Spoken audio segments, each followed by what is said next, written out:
Bismillahirrahmanirrahim. Assalamualaikum warahmatullahi wabarakatuh.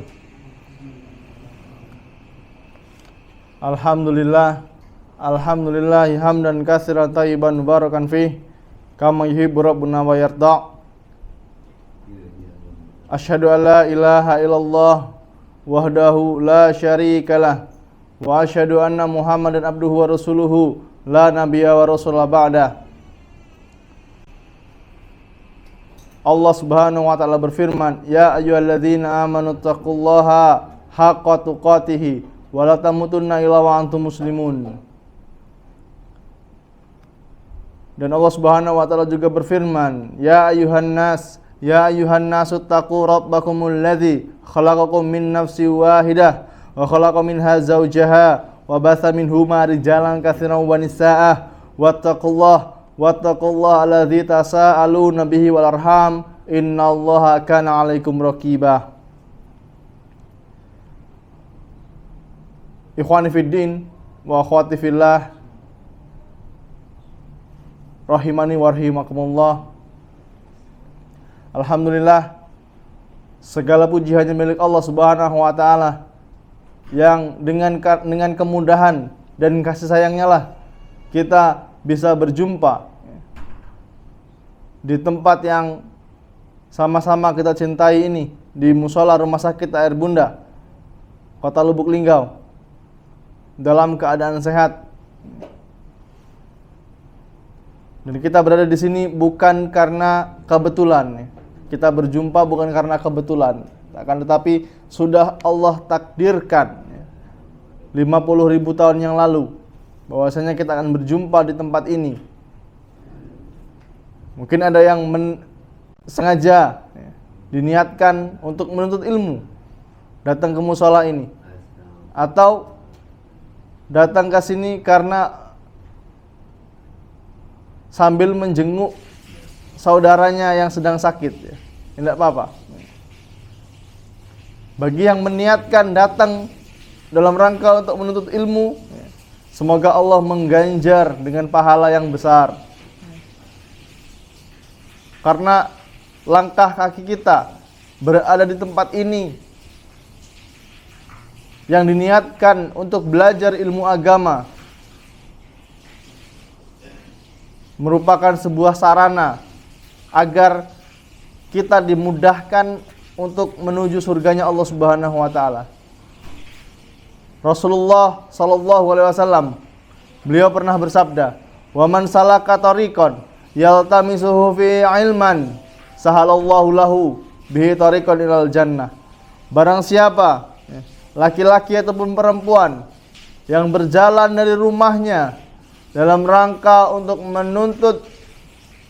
belajar ilmu syar'i, sahalallahu lahu bihi tariqan ilal jannah, maka Allah akan mudahkan jalan dia menuju surga. Bagi kita yang dimudahkan oleh Allah untuk mempelajari agama Islam, kita patut bersyukur karena kita adalah manusia-manusia pilihan, orang-orang yang dipilih oleh Allah Subhanahu wa taala agar kita menjadi lebih baik. Seperti yang diberitakan oleh Nabi Muhammad sallallahu alaihi wasallam, "Man yuridillahu bihi khairan yufaqihu fid din." Barang siapa yang Allah inginkan kebaikan darinya, maka Allah akan pahamkan dia dengan ilmu agama. Dan itu merupakan sebuah hidayah, ikhwan. Merupakan sebuah hidayah yang Allah Subhanahu wa taala berikan. Dan yang namanya hidayah itu harus dicari, ya. Hidayah itu harus dicari. Kalau ditunggu nanti jadi hadiah nanti. Kalau kita mau belajar tentang para sahabat Nabi Muhammad SAW, orang-orang soleh setelahnya, mereka butuh perjuangan untuk mencari hidayah. Demi apa? Demi mempelajari agama Islam. Dan ini patut menjadi bahan introspeksi diri. seperti yang akan kita pelajari hari ini, muhasabah. Apa itu muhasabah? Yaitu introspeksi diri. Ya. Seperti yang dikatakan sahabat yang mulia Umar bin Khattab radhiyallahu an, hisaplah diri kalian sebelum kalian dihisap, dan timbanglah amal kalian sebelum kalian ditimbang pada hari kiamat. Maksudnya apa? Sebelum kita melakukan, sebelum kita nanti dihisap di akhirat tentang perbuatan kita selama di dunia, kata Umar bin Khattab radhiyallahu an, hendaknya kita menghisap dulu diri kita. Apa yang sudah kita lakukan selama di dunia ini? Apa bekal yang akan kita bawa nanti? Jangan sampai kita tertipu oleh syaitan yang menjadikan kita terlena dengan dunia ini. Kita akan disibukkan dengan hal-hal yang mubah. Apa contoh hal yang mubah? Hobi, ya, motoran, apalagi futsal, main sepak bola, kulineran, itu sesuatu yang mubah. Ya. Tapi jangan sampai kita diperdaya. Ngepasi main futsal kok jam 7:30 atau jam 19.45. Wah, ini pas azan Isya. Kalau saya sholat Isya, saya ketinggalan mainnya. Akhirnya apa? Agak dulu sholat Isya. Kan sholat Isya kan sampai panjang waktunya, ya kan? Akhirnya apa? Main dulu. Nah, ini tipu daya syaitan. Padahal apa? Hukum asalnya ini mubah. Boleh main futsal, monggo silahkan. Selagi tidak mengganggu kewajiban. Jadi kita harus menghisap diri kita dulu. Kita hitung dulu amalan kita selama di dunia. Apa yang sudah saya lakukan? Hari ini dosa apa yang sudah saya buat? Aida Ustaz, hari ini aku tidak kemana-mana, jadi tidak berbuat dosa. Padahal sekali dia buka handphone, dosa semua isinya. Gambar apa? Wanita membuka aurat, ya. Musik-musik, nyanyian-nyanyian yang enggak jelas, ya. Wanita-wanita asing yang berjoget, ya. Mungkin di luar di teman-temannya dia seperti orang soleh, tapi ketika di rumah Allahu a'lam, ya. Jadi seperti ini. Dan yang bisa, ya, atau yang menjadikan kita muhasabah ini, diri kita, ya, diri manusia seorang mukmin yang dikuasai oleh nafsu. Yang dikuasai oleh nafsu. Masih ingat nafsu ada berapa? Udah lama ya ini. Nafsu itu ada 3, Pak. Ya, nafsu ada berapa? 3, Masya Allah. Yang pertama itu nafsu mutmainnah, ya. Nafsu al-mutmainnah. Yang kedua nafsu al-lawamah. Al-lawamah dulu, Pak. Yang ketiga baru amaratu bisu. Kita murojaah sambil mengulang-ulang. Nafsu al-mutmainnah, ini nafsu yang tenang kepada Allah Subhanahu wa taala. Nafsu yang tenang kepada Allah Subhanahu wa taala. Tenang dengan mengingat Allah. Dia sukanya mengingat Allah. Dia menyerahkan segala urusannya, dia berserah diri hanya kepada Allah Subhanahu wa taala. Pokoknya hari ini dapat duit, tidak dapat duit, yang penting begawi dulu. Tugas aku cuma begawi, masalah rezeki itu Allah yang ngatur sudah. Nah, dia nggak khawatir, sedikit pun dia tidak khawatir dengan rezeki dia. Selagi dia mau berusaha, dia nggak sama sekali nggak khawatir. Mau anaknya 7, anaknya 8, anaknya 9, dia sama sekali nggak khawatir. Sudahlah, rezeki Allah yang ngatur. Dia selalu merasa rindu, ingin berjumpa dengan Allah Subhanahu wa taala. Dan dia senang, dia merasa senang ketika dia sedang bermunajat kepada Allah Subhanahu wa taala. Seperti di sepertiga malam terakhir, ya, ketika ba'da asar, ya. Dia orang lain pulang, ya, melanjutkan aktivitas, dia tidak beraktivitas, dia fokus ke masjid. Ya, dia berdiam diri ke masjid, dia berzikir, dia membaca zikir sore, ya, dia membaca zikir petang. Ya. Hatinya condong ke sana. Karena ada sebagian manusia yang dia itu lebih mementingkan dunia, Pak. Butuh nggak kita sama dunia? Butuh. Tapi dunia itu, Pak, ya, sering kita ulang-ulangi ya. Dunia itu, Pak, cukup digenggam. Dunia itu cukup digenggam, jangan masuk hati. Maksudnya gimana? Jadi dunia ini udah kita ambil secukupnya aja. Ya. Kalau kita kerja nih, kalau Allah mudahkan kita jadi orang kaya, ya kita bakal kaya. Ada kok orang yang di rumah cuma posting-posting aja, duit masuk kok.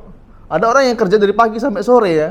Kayak kami di sawah dari pagi sampai sore, gajinya segitu-segitu aja. Ya. Kami di Mirasi bertani, Pak. Ya. Nanam ubi, nanam apa lagi? Nanam terong ya. Dari pagi sampai sore ya segitu-gitu aja. Karena apa? Rezeki yang Allah berikan ya cukup segitu. Alhamdulillah. Ya.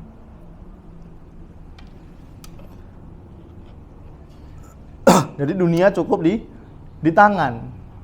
Jangan masuk ke hati. Ya. Karena ada manusia itu dia pikirnya dunia terus. Wah, saya harus kerja, saya harus kerja. Betul, kita butuh dengan pekerjaan. Ya. Kita butuh dengan dunia. Tapi jangan sampai kita tertipu oleh syaitan. Ya. Yang menjadikan kita tidak sempat lagi untuk muhasabah, introspeksi diri. Dan dia hanya menjadikan kewajiban dia itu sebagai rutinitas. Paham enggak, Pak? Kewajiban dia kepada Allah Subhanahu wa taala itu hanya sebatas rutinitas. Sholat, ya udah yang penting aku sholat kok. Yang penting aku sholat, oh zakat. Saya ngitung zakat kok, yang penting udah zakat. Tapi sholatnya, ya, puasanya, zakatnya itu tidak berbekas di hatinya. Tidak merubah akhlaknya menjadi lebih baik. Ada kok orang STMJ. Apa STMJ? Sholat terus maksiat jalan. Ya. Waktunya sholat ya sholat. Tapi waktunya maksiat itu maksiat. Nah, ini gimana ini? Ya. Dicampur itu. Apa? Dicampur. Itu di STMJ, sholat terus maksiat jalan. Nah, ini yang jadi pertanyaannya. Berarti belum masuk ke tahap nafsu al-mutmainnah. Kalau dia hatinya condong kepada Allah Subhanahu wa taala ya, dia menyerahkan segala hidupnya ini hanya untuk Allah Subhanahu wa taala. Udah, tugas saya ini di dunia hanya beribadah. Ya. Tugas kita di dunia ini hanya beribadah. Seperti Allah Subhanahu wa taala berfirman dalam surat Az-Zariyat ayat 56, "Wa ma khalaqtul jinna wal insa illa liya'budun." Tidaklah aku ciptakan jin dan manusia kecuali untuk beribadah. Ya. Seluruh hidup kita dari bangun tidur sampai tidur lagi itu untuk beribadah, Pak. Terus nggak boleh kerja? Boleh, silahkan ya. Allah tidak memuji orang yang 24 jam di masjid, Pak. Allah juga tidak memuji orang yang 24 jam nyari duit terus, kerja terus. Ya. Tapi apa? Allah memuji orang yang kerja, ya. Kerja dia. Tapi ketika masuk waktu sholat, dia tinggalkan pekerjaannya, sholat ya. Ya. Ini tingkatan yang susah ini, Pak. Ya. Ya semua itu butuh proses, Pak. Semua itu butuh proses. Siapa yang bisa merubahnya? Ya diri kita sendiri, bukan orang lain. Ya. Bukan bos kita, bukan. Ini nunggu diancam bos dulu, kalau kamu nggak sholat, kamu tak pecat. Nah, ini gimana ini? Ya. Jadi, yang bisa merubah itu ya diri kita sendiri. Kita muhasabahnya mulai dari diri kita sendiri. Oh, saya 21 hari ke depan harus... Kenapa 21 hari? Karena 21 hari itu biasanya proses untuk merubah kebiasaan. 5 menit sebelum azan, saya harus sudah siap. Wah, saya harus merubah ibadah saya nih. Ya. Kapan ya terakhir saya sholat malam? Pas waktu 5 tahun yang lalu, pas utang saya 100 juta misalnya. Wah, utangnya banyak, dia sholat terus, sholat malam terus, minta sama Allah terus. Utangnya sudah lunas, sudah selesai, nggak sholat lagi. Nah, ini repot ini. Ya. Kalau dia sudah mencapai tingkatan yang tadi, berarti hatinya sudah dikuasai oleh nafsu al-mutmainnah. Itu yang pertama. Nafsu yang kedua, al-lawwamah. Apa itu al-lawwamah? Ya. Para ulama berpendapat, ya, yaitu nafsu yang tidak konsisten, nafsu yang berubah-ubah, nggak konsisten dengan satu keadaan. Ya. Dia hatinya itu berbolak-balik ya, dan berwarna-warni. Kadang dia pengen taat, ya, kadang masih kalah sama maksiat. Ya. Maksudnya karena apa? Biasanya karena teman. Ya. Hatinya tuh pengen Mbak taat. Wah, aku harus sholat duha nih. Ya, aku pengen sholat duha. ya. Atau aku harus bersedekah nih, sedekah masjid A lagi butuh sumur, misalnya nih contoh, ini studi kasus ya, sumur itu kira-kira 8 juta lah bikin sumur, uang saya ada, tapi untuk nonton konser harganya berapa? 11-12 jutaan. Wah, kalau saya sedekah sumur, saya nggak bisa nonton konser. Padahal konser ini belum tentu seumur hidup sekali nih ke sini. Wah, kayaknya nonton konser dulu nih. Bulan depan siapa tahu ada rezeki saya mau bikin sumur. Belum sampai bulan depan udah mati duluan, Pak. Wah, repot ini. Ya. Dia kalah sama nafsu. Kalah sama nafsu. Padahal kalau dia makan nih, makan Pak ya. Makan nasi sama tempe goreng, ayam goreng satu cukup. Cukup ini Pak, kenyang dia. Tapi apa? Makan ke kayak apa? Model-model rumah makan Padang. Jadi dikeluarin semua, diambil semua. Kenyangnya sama nggak sama orang makan ayam satu sama tempe tadi, sama sambal tadi? Sama kenyangnya. Sama kenyang. Iya. Tapi dia kalah sama nafsunya. Padahal dia tahu, oh udah kajian di rumah sakit Air Bunda nih kemarin. Kalau banyak makan ini bisa mengeraskan hati ya. Pekan kemarin sudah kita bahas ya. Dan buat sulit untuk beribadah. Coba perhatikan Pak, orang yang banyak makan itu biasanya sulit untuk, bukan sulit ya, berat untuk beribadah. Bangun subuh dia berat ya. Jangankan tahajud subuh aja dia berat ya. Mau ya melangkah untuk ke masjid aja udah berat. Ya. Ini kalah sama keadaan. Tapi kadang-kadang dia taat juga. Ya, dan nafsunya ini berbolak-balik. Kadang-kadang dia taat. Ini masih mending kalau Al-Lawamah ini masih mending karena apa? Dia masih berbolak-balik. Nah, yang bahaya itu adalah nafsu al-amaratu bisu. Nafsu yang tercela, yang selalu mengajak kepada keburukan. Jiwanya ini selalu kalah, Pak. Jiwanya ini selalu kalah sama nafsunya. Pertama, wah saya harus sholat ke masjid nih. Ini contoh ya, sholat ke masjid. Ngapain sholat ke masjid? Emangnya tidak sah sholat di rumah? Kira-kira gimana Pak? Hatinya ini pengen sholat ke masjid, tapi ada bisikan lain yang mengatakan, lah sholat di rumah aja lah, kan sah sih sholatnya. Betul ya, kita nggak menyalahkan. Dia sah sholat di rumah Pak, diterima sholatnya, tapi dia berdosa. Apa dosanya? Dia tidak sholat berjamaah. Nah ini bisa dipahami ya sampai sini ya. Kalau kita mau belajar dari para sahabat zaman dulu, Abdullah bin Umi Maktum radhiyallahu an tanya sama Rasulullah, "Wahai Rasulullah, aku nih buta wahai Rasulullah. Nggak ada orang yang nuntun aku ke masjid. Kira-kira boleh nggak saya sholat di rumah?" Boleh. Wah seneng dia. Muter badan, pulang. Dipanggil lagi sama Rasulullah Sallallahu Alaihi Wasallam. Apakah kamu mendengar azan? Iya, wahai Rasulullah, saya mendengar. Maka kau wajib mendatanginya. Orang yang mendengar azan wajib mendatanginya. Maksudnya wajib dia sholat berjamaah. Ya, kadang hati kita tuh gitu, Pak. Apalagi Isya sama subuh ya. Karena ini sudah diingatkan oleh Nabi Muhammad SAW. 2 sholat yang paling berat untuk orang munafik. Apa itu? Sholat Isya dan sholat subuh. Kadang kita pulang sore, pada maghrib baru sampai rumah, misalnya macet atau segala macamnya. Mandi, bersih-bersih, makan. Isya ini udah males mau ke masjid, capek. Apalagi Isya ini biasanya imamnya lama bacanya. Ya, jadi akhirnya males. Sholat di rumah belang apa emangnya? Emang enggak sah apa sholat di rumah? Sah sholatnya, tapi dia berdosa. Itu tandanya dia sudah dikalahkan oleh nafsu. Seperti di bulan Muharram ini, ada puasa kemarin namanya puasa Tasu'a, sama hari ini puasa Asyura.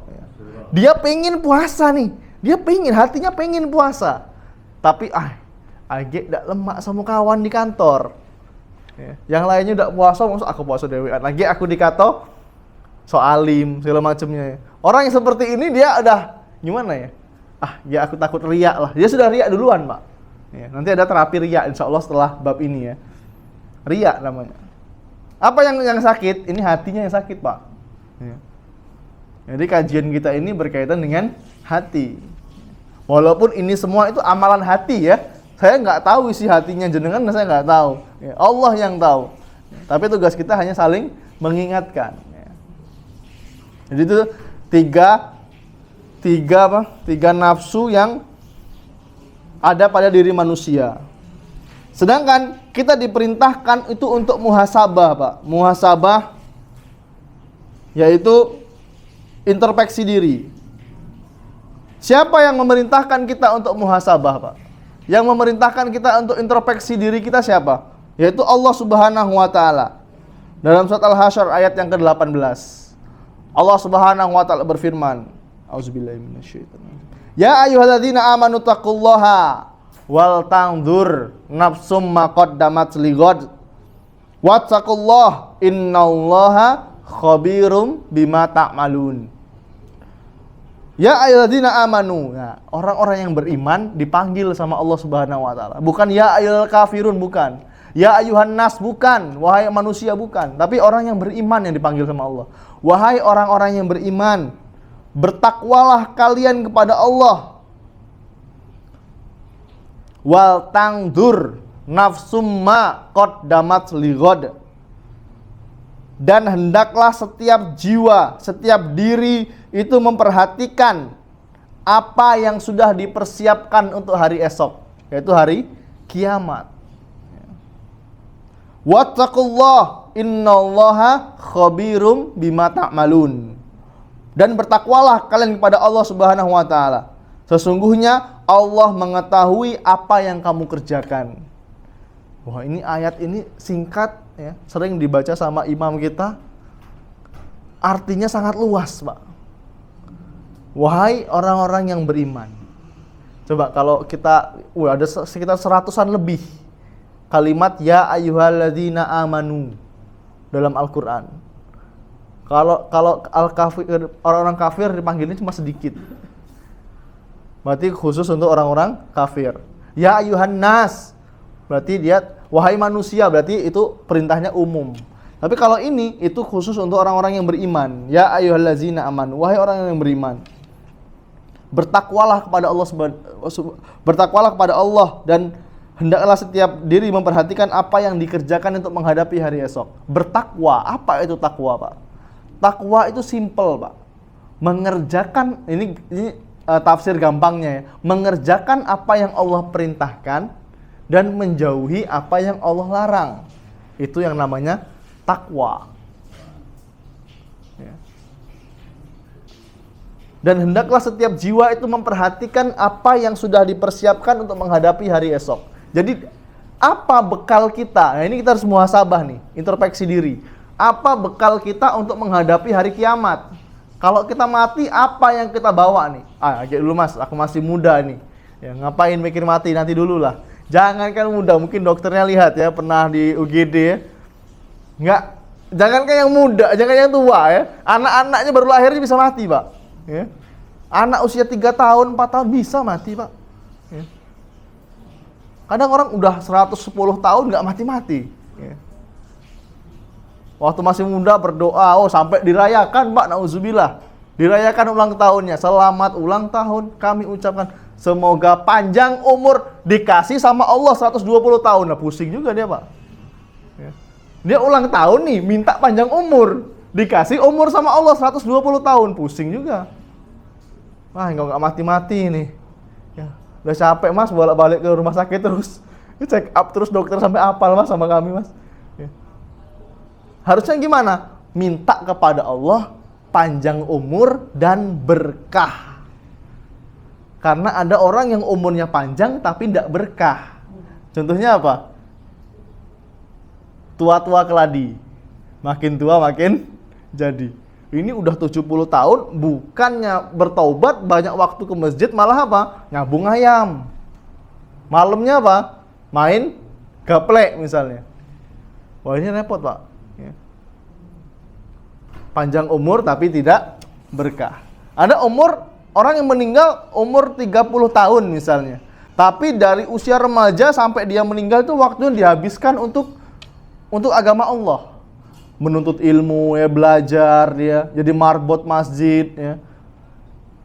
Dia dagang nih, jualan di pasar, tapi waktunya azan, saya mau harus azan nih, bersih-bersih masjid, ya. Waktunya bermanfaat, ya. Berbakti sama orang tua. Baru umur 30 tahun meninggal. Kan sering kita lihat ya, biasanya ini orang yang baik-baik ini meninggalnya cepat ya. Walaupun tidak semua Pak ya, tidak semua. Makanya kita berdoa kepada Allah, semoga Allah memberikan kita umur yang panjang dan berkah. Karena ada umur yang panjang tapi tidak berkah. Sudah 40 tahun nih sudahlah, ya. Kurang-kurangilah sama ambisi dunia. Sudah umur 40 tahun ya, ini ada misteri di usia 40 tahun. Karena apa? Orang yang sudah 40 tahun, Pak, orang yang sudah berumur 40 tahun, kalau dia sudah berada pada satu kebiasaan, sulit untuk dirubah. Ya mungkin dari usia 20-an dia hobi nyabung ayam misalnya. Sampai usia 40 tahun, dia dinasehati suruh berhenti susah dia, Pak. Bisa tapi susah. Ini contoh ya. Makanya kita minta umur yang panjang dan berkah. Jadi Allah Subhanahu wa taala yang memerintahkan kita untuk introspeksi diri.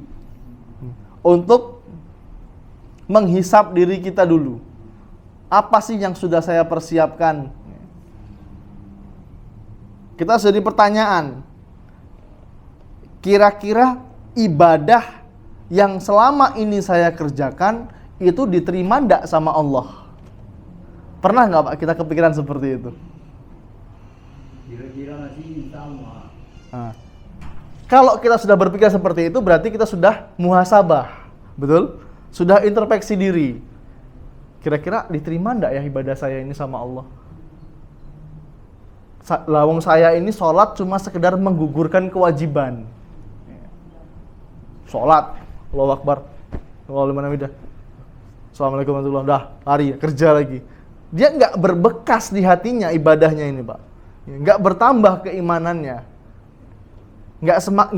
tidak menjadikan dia semakin takut kepada Allah. Kalau dia takut kepada Allah ya, maka dia akan seneng berlama-lama dengan Allah. Kita kadang kan sholat nih, imamnya baca lama banget nih, dalam hati kita udah nggak tenang. Apalagi pas kita lagi kajian seperti ini, belajar ilmu syar'i. Ustadz ini udah dem-dem, bola-balik nengok jam terus. Mau banget Ustadz. Lamunian Ustadz. Ini hati kita bermain, Pak. Di lain sisi hati kita pengen belajar ilmu syar'i, tapi di lain sisi kita pengen cepat berdiri. Ini harus menjadi bahan introspeksi kita. Kira-kira puasa kita selama ini ya, yang kita mungkin usia 30 tahun ya, selama 25 tahun saya puasa ini kira-kira diterima nggak sih sama Allah? Ya. Tahun kemarin ibadah puasa saya ini diterima nggak sih sama Allah? Apakah hanya dapat lapar dan haus aja selama ini saya puasa? Dia puasa nih, puasa betul, sahur ikut sahur. Tapi jam-jam 9, jam 10 dia sarapan bangkai. Apa maksudnya sarapan bangkai? Ngomongin orang. Lagi puasa nih di kantor misalnya, nyok lah bos kita tuh. Dia tuh beli mobil, kalau hasil korupsi dia tuh. Dana bos di korupsinya, dana bantuan operasional sekolah misalnya ya. Atau anggaran lain dia tuh main ke dia tuh. Ini mulai ngomongin bosnya nih, padahal sedang berpuasa. Nah, kira-kira diterima nggak puasa orang seperti ini gitu loh. Ya. Jadi ini jadi bahan introspeksi diri. Remnya itu kurang, Iya, kurang direm Pak ya, Masya Allah. Mulutnya ini kurang direm, jadi dia puasa sekedar dapat lapar dan haus. Puasa dia, betul puasanya, sahur ikut sahur, buka ikut buka, tapi tidak sholat. Gimana ini? Ya? Nggak puasa dia, nggak puasa, ya, tapi sholat 5 waktu. Ngapa nggak puasa Kak? Capek Mas di toko. Capek di toko katanya. Dia buka warung misalnya, buka toko. Capek di toko, panas. Ngangkut barang, mau beli. Akhirnya udah kuat aku puasa. Padahal umurnya baru 38 misalnya. Nggak ada rukso, nggak ada keringanan baru seperti ini. Banyak kok di kampung saya orang yang ke sawah masih berpuasa dia, ke ladang masih puasa dia. Yang menjadikan puasa apa? Keimanan di hatinya. Keimanan di hatinya, Pak. Yang membuat dia melakukan ketaatan kepada Allah Subhanahu wa taala. Bukan iming-iming THR, bukan iming-iming hadiah, tapi hanya berharap pahala kepada Allah Subhanahu wa taala. Dan ini hanya kita sendiri yang tahu, Pak. Karena muhasabah ini juga termasuk ibadah hati. Yang tahu ya udah diri kita sendiri sama Allah. Ya. Nggak ada orang lain yang tahu. Jangan kita merasa cukup dengan amalan yang kita kerjakan. Ini kurang terus nih. Oh, kira-kira takbir aku ini udah bener belum? Allahu Akbar. Kira-kira udah bener belum? Karena kalau kita perhatikan, Pak, ya, dari hal kecil aja, cara bertakbir, takbiratul ihram. Ini di tempat kita ini macam-macam modelnya, betul? Ada yang seperti ini, ada yang seperti ini, ada lagi yang model kayak gini. Allahu Akbar. Adalah muter kayak gini. Nah, ini jadi pertanyaan kita. Sedangkan Nabi Muhammad SAW beliau pernah bersabda, "Shollu kama ra'aitumuni usolli." Salatlah kalian seperti kalian melihatku salat, kata Nabi Muhammad SAW. Apakah kita pernah melihat Nabi salat? Enggak. Caranya gimana? Belajar, duduk seperti ini, cari majelis ilmu tentang salat. Oh, enggak katik, Ustaz, aku sudah ketinggalan kalau majelis ilmu salat di Linggau nih. Kita hidup di zaman canggih, Pak. Setiap kita pasti punya insya Allah smartphone. Apa arti smartphone? Telepon pintar, ya, betul? Ya, bukan stupid pun, bukan. Bisa dicari cara sholat Nabi di YouTube. Oh, kayak gini sholat Nabi. Dia bawakan hadis, jelas hadisnya, kita ikutin. Karena kita hidup di zaman canggih. Enggak galak, Ustaz, belajar agama pakai HP, bid'ah. Bukan masalah bid'ah itu. Bid'ah itu, Pak, masalah agama, perkara baru dalam agama Islam. Kalau kita sholat zuhur jam 11 siang, ya itu namanya bid'ah, Pak. Ya. Kita pakai motor, kita pakai mobil, ya, punya mobil 4x4, 16 dan segala macamnya, terserah, ya. Masalah dunia itu bebas kita, ya. Selagi tidak ada larangannya. Ya. Tapi kalau masalah agama harus mengikuti Al-Quran dan sunnah hadis sesuai pemahaman para sahabat Nabi Muhammad SAW. Jangan semaunya sendiri. Biarlah sholat asarnya 6 rakaat baik. Loh, ngapa 6 rakaat, Pak? Ya kan bagus. Ngapa emangnya kalau pengen sholat asar 6 rakaat? Bagus kan sholat 6 rakaat? Bagus. Lebih banyak amalnya, betul. Ya. Tapi apa? Dia berdosa karena tidak mengikuti Nabi. Kalau kita nasihati, apa kata dia? Ngapa emangnya kaget di akhirat, apa aku bakal diazab sama Allah gara-gara aku sholat? Aku nak sholat ba'diyah asar. Sholat ba'diyah asar. Oh, amal tambahan, Mas, ini. Gimana sholat ba'diyah asar? Kalau kita nggak belajar, ya nggak tahu bahwasanya tidak ada sholat ba'diyah asar dan ba'diyah subuh. Karena semangatnya tadi, Pak, ya, semangat, dia akhirnya sholat ba'diyah asar. Ketika dinasehatin, apa katanya? Apakah saya akan diazab oleh Allah gara-gara saya sholat? Kan repot kalau kayak gini. Pinter jawab kayak gini, Pak. Hatinya sudah keras. Ya. Jawabnya tuh nggak enak gitu loh. Apa kayak aku bakal masuk neraka gara-gara aku sholat? Bukan masalah sholatnya, Pak. Ya. Kamu tuh bakal diazab sama Allah nanti karena menyelisihi Nabi Muhammad SAW. Sedangkan Nabi tidak pernah, Pak, sholat ba'diyah asar. Ya. Masa kita mau modifikasi agama? Kalau mau modifikasi rumah, ya, modifikasi kendaraan, monggo silahkan, ya. Selagi tidak menyelisih syariat, monggo silahkan kok. Tapi kalau sudah memodifikasi agama, ini yang repot, ya. Ini yang repot. Jadi kita itu muhasabah ini diperintahkan langsung oleh Allah Subhanahu wa taala. Kemudian ikhwani fillah rahimani wa rahimakumullah, muhasabah, introspeksi diri, ya, itu merupakan sifat dari hambanya Allah Subhanahu wa taala yang bertakwa. Kalau orang yang bertakwa, ya, dia pasti sering-sering introspeksi diri. Seorang yang bertakwa, ya, dia adalah orang yang membawa sebaik-baiknya bekal. Apa sebaik-baiknya bekal? Yaitu takwa. Takwa, kalau kita sudah punya takwa, sudah aman gitu, Pak. Takwa, ya, dia menjauhi apa yang Allah larang dan dia mengerjakan apa yang Allah perintahkan. Global, semua. Dia berusaha walaupun tidak 100%.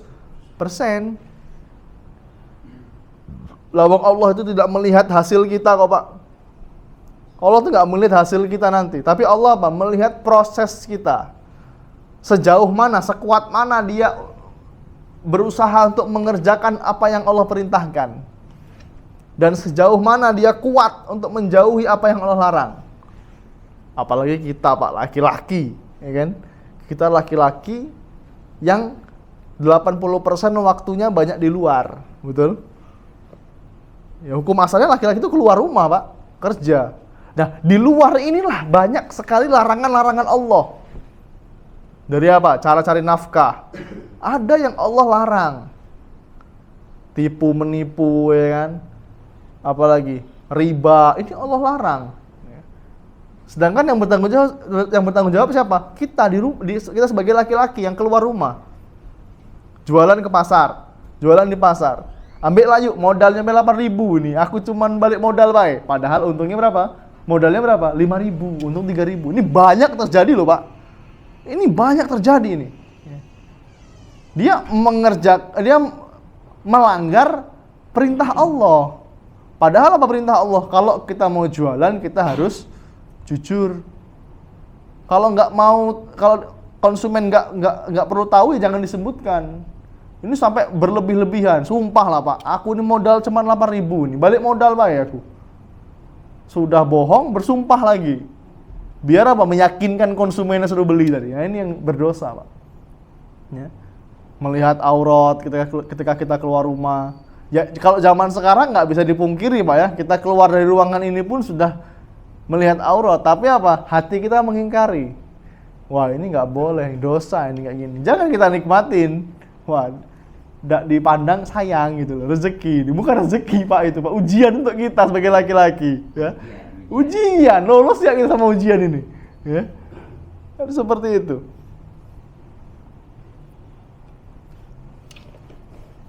Jadi kalau kita sudah membawa takwa, itu merupakan sebaik-baiknya bekal. Dan kita, Pak, yang berusaha mengerjakan apa yang Allah perintahkan dan menjauhi apa yang Allah larang, ya, kadang-kadang capek, Pak. Kita beribadah tuh kadang-kadang capek. Ada masanya bosen, ya. Ada, Pak. Itu namanya, kalau dalam bahasa Nabi itu namanya futur. Bukan futur bahasa Inggris, ya. Kalau futur bahasa Inggris artinya apa? Masa depan. Ya, kalau bahasa Arab futur itu artinya ya bosen beramal, lemah, ya. Lemah semangat untuk melakukan ketaatan kepada Allah Subhanahu wa taala. Yang biasanya sholat malam terus ya selama 40 hari, ya. Ada titik jenuhnya ketika beramal, ya.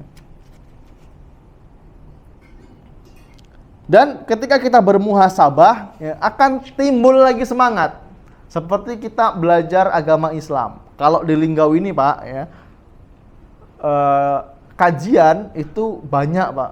Tapi waktunya ba'da maghrib kebanyakan, ya. Contohnya apa? Di Masjid Raudatul Jannah, ya, di Masjid Abu Bakar, di Masjid Imam Syafi'i, ya, di Megang. Itu sering, hampir tiap hari kajian. Waktunya kapan? Ba'da maghrib. Kadang kita ini kerja pulang jam 5, ya kan? Siap-siap, mandi, bersih-bersih, main sama anak sebentar, makan, ba'da maghrib, belajar ilmu agama lagi. Sampai kapan? Sampai Isya, ya kan? Gitu terus tiap hari. Ada masa bosennya. Bosen kita. Apa yang kita lakukan? Muhasabah. Apa itu muhasabah tadi? Introspeksi diri. Ingat-ingat, oh, kalau saya belajar ilmu agama, ini akan jadi sarana untuk masuk surganya Allah Subhanahu wa taala. Karena kata Pak Ustadz yang berjenggot kemarin, katanya, "Wa man salaka tariqan yaltamisu fihi ilman, sahalallahu lahu bihi tariqan ilal jannah." Barang siapa yang berjalan dari rumahnya untuk menuntut ilmu agama, belajar ilmu syar'i, maka Allah akan mudahkan jalan dia menuju surga. Bekal aku ini sedikit, ya. Jadi apa tambahan amal aku untuk masuk surganya Allah? Dengan cara belajar ilmu agama. Belajar ilmu agama 2 pekan berturut-turut, libur cuma hari Ahad kalau tidak salah. Tapi ngeluh lagi, wah tidak mudeng-mudeng aku belajar ilmu agama nih, ustadznya bawa dalil terus, pusing aku. Ada orang seperti ini, aku ini sudah tua, tidak ngerti lagi dalil. Bukan masalah paham atau tidak pahamnya, yang penting apa? Proses dari rumah ke masjid, duduk, dengerin ustadz ngomong, ya, sampai subhanakallahumma bihamdika pulang, udah selesai. Itu sudah dapat pahala, Pak. Masalah di masjidnya ketiduran, ngantuk-ngantuk kayak gini itu urusan nanti. Yang penting apa? Datang dulu ke pengajian. Tapi ingat, pengajian yang membahas Al-Quran dan hadis, sunnah, sesuai pemahaman para sahabat. Bukan kajian yang membahas soal mimpi, Pak.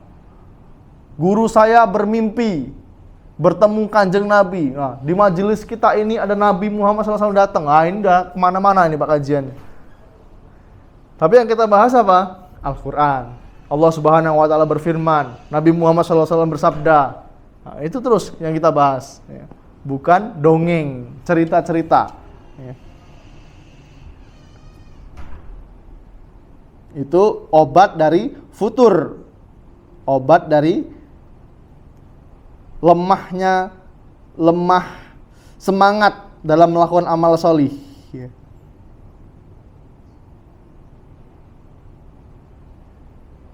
Kemudian apa buah dari muhasabah?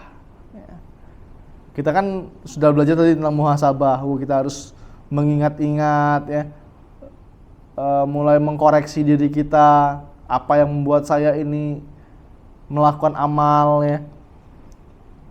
Buahnya adalah taubat, Pak. Ini berkaitan.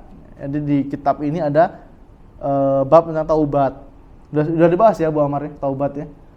Taubat sudah, ya. Taubat. Buah dari muhasabah adalah bertaubat kepada Allah Subhanahu wa Ta'ala. Karena ketika seseorang melakukan muhasabah, ya, dia akan nampak jelas di hadapannya tentang dosa-dosa yang selama ini dia lakukan. Sekali-sekali, Pak, kita merenung, luangkan waktu, jangan nunggu waktu luang.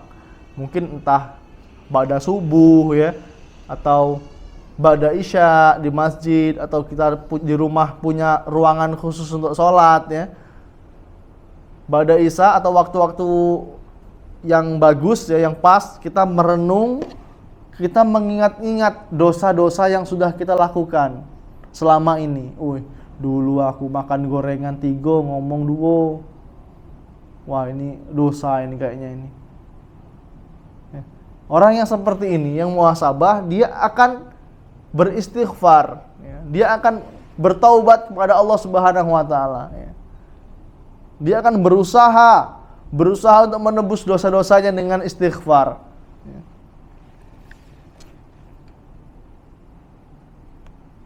Karena tidak mungkin seseorang ini sadar akan dosanya kalau dia tidak bermuhasabah.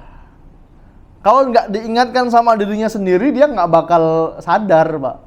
Dia merasa yang dia lakukan selama ini ya benar-benar aja, lurus-lurus aja. Mungkin kita pernah bercanda sama OB di kantor kita, ya. Mungkin kita pernah bercanda sama karyawan kita yang membuat dia tersinggung, ya. Ngerasa kita nih staff gitu kan, dengan dia nih OB nih. Wah, diajak guyon gitu kan, bercanda. Padahal candaan itu menyakiti hatinya. Ya, kalau ketika kita introspeksi diri, kita ingat, oh iya ya, aku kemarin sudah menyakiti hati fulan misalnya. Apa yang dilakukan, Pak? Apakah cukup dengan beristighfar? Enggak. Harus apa? Minta keridhaan, minta maaf sama orang yang sudah kita sakiti tadi. Apalagi perkara hutang juga, Pak. Nggak bisa kalau kita urusan sama manusia, ya, dosa kita sama manusia, nggak cukup dengan astagfirullah wa atubu ilaih. Astagfirullah wa atubu ilaih. Nggak cukup dengan beristighfar dan bertaubat. Ini kalau berkaitan dengan manusia. Jadi harus temuin orang ini, ya, tanya kamu ridho nggak sama perbuatan saya kemarin? Kalau kamu nggak ridho, saya mau minta maaf. Apa yang harus saya lakukan supaya kamu ridho sama saya? Jangan sampai nanti di akhirat kamu minta keadilan kepada Allah Subhanahu wa taala. Cukup urusan kita ini di dunia aja. Ini kalau bisa kita sampaikan seperti itu, Pak. Kalau bisa. Apalagi perkara hutang. Kita mungkin dulu pernah berhutang, Pak, sama orang. Orangnya pergi ke Maluku atau ke Papua, nggak pernah ketemu lagi. Kita di Lubuk Linggau nih. Kita harus berusaha mencari saudara kita tadi, Pak. Berusaha mencari entah itu kerabatnya, ya, entah itu saudaranya. Sampaikan perihal hutang kita. Kalau nggak ketemu, udah semaksimal mungkin dicari, gimana, Mas? Kita bersedekah sejumlah uang yang kita pinjam, ya, atas nama orang yang kita pinjamin atau atas nama teman kita. Bersedekah ke masjid misalnya, kita belikan, masjid ini lagi pembangunan nih, belikan semen berapa puluh sak misalnya. Wah, ini atas nama fulan. Ya, walaupun nggak perlu disebutkan pakai mic ya. Kita, Allah sudah tahu kita sedekah mau atas nama teman kita tadi sedekah. 2 hari kemudian ketemu, Pak, sama teman kita yang kita hutangin. Loh, Mas, kamu dulu punya hutang sama saya kan? 20 juta. Oh iya, Mas. Apa yang kita lakukan? Tetap kita wajib bayar. Enggak kita bilang, "Oh, Mas, kemarin sudah aku belikan semen kemarin, Mas, untuk masjid atas nama kamu." Wah, nggak bisa gitu, Mas. Saya butuh duit itu soalnya. Ya, maka kita sebagai penghutang itu wajib mengganti. Ini yang perlu diintrospeksi, Pak. Ya, luangkan waktu. Oh iya, iya. Makanya sunnahnya kalau kita punya hutang itu dicatat. Punya buku khusus kecil catatan hutang kita. Entah itu hutang kredit, entah itu hutang riba ya, di bank, tetap harus dicatat. Ya. Apalagi istri biar tahu. Betul, nanti kalau kita mati ada yang neruskan. Apalagi kalau utang di bank, Pak. Kalau Bapak nggak ngumpulin slipnya itu, Pak, waduh, dimainkan, Pak. Yang harusnya 36 bulan jadi 40 sekian bulan nanti. Kalau kita nggak rajin-rajin ngecek, tahunya kita bayar tiap bulan, Pak ya. Bayar. Ini kalau bisa jangan. Kalau udah terlanjur gimana, Ustaz? Kalau udah terlanjur berhubungan sama bank, marah-marah ke bank, wah ini riba, ini segala macamnya, nggak boleh, Pak. Ya. Tugas kita wajib membayar. Walaupun itu hutang riba, kita wajib membayar. Kalau udah selesai, udah nggak usah lagi mau pinjem-pinjem lagi. Ini contohnya ya. Mungkin kita pernah merasa keluarga kita nggak harmonis, anak kita nakal, ya kan? Urusan berantakan, dagangan sepi, di kantor dimarah bos terus. Ya. Karena apa? Ada sesuatu yang Allah haramkan kita makan. Ya. Ada sesuatu yang Allah haramkan kita langgar. Ya. Kita terajang apa-apa yang Allah haramkan. Makanya jadinya apa? Dampaknya dagangan mungkin sepi, di kantor dimarah bos, anak-anak bandel, istri nggak taat, ya. Istri tolong dek bikin kopi, kaget dulu Kak, lagi bales WA. Rasanya Pak meletup di hati rasanya Pak. Ya. Ini apa yang harus kita lakukan? Introspeksi. Introspeksi, kenapa keluarga saya seperti ini? Pasti ada yang salah. Ya. Wah, saya kayaknya ini udah terlalu jauh, saya ini meninggalkan Allah. Inilah yang disebut dengan muhasabah. Jadi muhasabah tadi kesimpulannya, muhasabah itu diperintahkan langsung oleh Allah Subhanahu wa taala. Kemudian muhasabah adalah sifat orang-orang yang bertakwa. Kemudian muhasabah, buah dari muhasabah adalah bertaubat kepada Allah Subhanahu wa ta'ala. Mungkin hanya itu dapat saya sampaikan. Insya Allah pekan depan kita lanjutkan masih di muhasabah, tentang cara-cara muhasabah. Cara-cara muhasabah. Kemudian ada sedikit pembukaan tentang bab riya. Riya itu senang dipuji, Pak. Bukan riya yang dahak, bukan ya. senang dipuji. Jadi kalau dia melakukan amal, kalau nggak dipuji sama orang, dia nggak semangat dia. Nah, inilah disebut dengan riya. Insyaallah kita lanjutkan pada pertemuan yang akan datang. Kami akhiri subhanakallahumma wa bihamdika asyhadu alla ilaha illa anta astaghfiruka wa atubu ilaik. Assalamualaikum warahmatullahi wabarakatuh.